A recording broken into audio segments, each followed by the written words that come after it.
What if you bought silver instead of iPhones since 2010? Today I'm going to show you one of the biggest silent wealth killers in America, and it's hiding in your pocket. iPhones. Look, Apple marketing makes every new release feel like you're missing out if you don't upgrade. But what if instead of buying every new iPhone since 2010, you bought silver with the same money? Stick with me because you're going to see how just one tiny lifestyle change absolutely flips everything in the long term. Check this out. If you're interested in silver, click that link in the description. Money Metals is holding this contest. They're giving away 20 Silver Eagles. Every month they hold this contest. I put a link down below. Click that link, be the next winner on that list, and take home that silver. Listen to this. Since 2010, most people, I don't know if you realize this, most people upgrade every 2 to 3 years. The iPhone 4, 5, 6, 7, the X, the 11, whatever. It never ends. And it's not because your old phone doesn't work, but it's because the advertising makes you feel behind. Or they literally change the phone so much that you're muscled in to upgrading. Now, you end up spending and spending without ever noticing that long-term haul.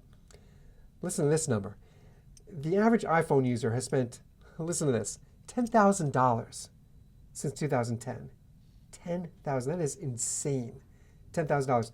Imagine if you put that into silver on just a conservative spot price, let's say $50 to $75 presently. In fact, we don't have to look at a present spot price. We could even look 10 years ago, where you could have easily picked up silver in the 10 years ago, you were getting it in the high teens, $18 an ounce.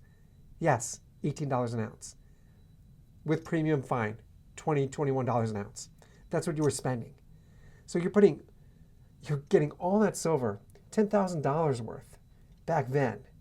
Sure, over time, if silver fluctuates, right, it's gone up, in that window, maybe the first 5 years, it would peak at around $30 an ounce in that 5 years. And now in the past year and a half, past year, we're really seeing this price move. But you take that $10,000, really, you're looking, just conservatively, I have to get some larger silver for you to fully understand what you're looking at. You'll be taking, here's a 100-ounce Engelhart. That's what you really have to see. You'd be getting a solid, here's 100, just over this 10-year period. Let's stick with the Engelharts. I like how they look. 200, 300. You'd be getting at least 300. Really, you'd be looking at closer to 400. Here, I'll throw in my favorite, one of these JNMs. These are all 100-ounce bricks of silver. This is what you'd be getting over 10 years. And the incredible part is you just hold this. You don't swap it out. Sure, if you want smaller denominations, then you start picking up in smaller, in 10-ounce forms, any form, smaller denominations. If you need to swap out, you're in a pinch, something happens, you're out of work for a couple of weeks or a month, this value of this metal is only going up. Sure, it fluctuates a bit, but in general, just look at the past 20 years of silver. To say that it's gone up is really an understatement. 20 years ago, you were picking up silver in the single digits.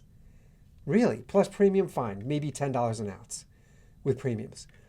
Now, look at where silver is. And 3 years from now, 5 years from now, 7, 10, this metal, with the industrial demand that we have for this metal, just pushing that price, it is unstoppable. Well, get your own silver. Click that link in the description. Thank you, Money Metals Exchange, for sponsoring the challenge. It's a great contest. Every month they're giving away 20 Silver Eagles. 20 Eagles every month. Click that link I left down below. Be the next winner on that list. Take home that silver. And I'll see you on the next one.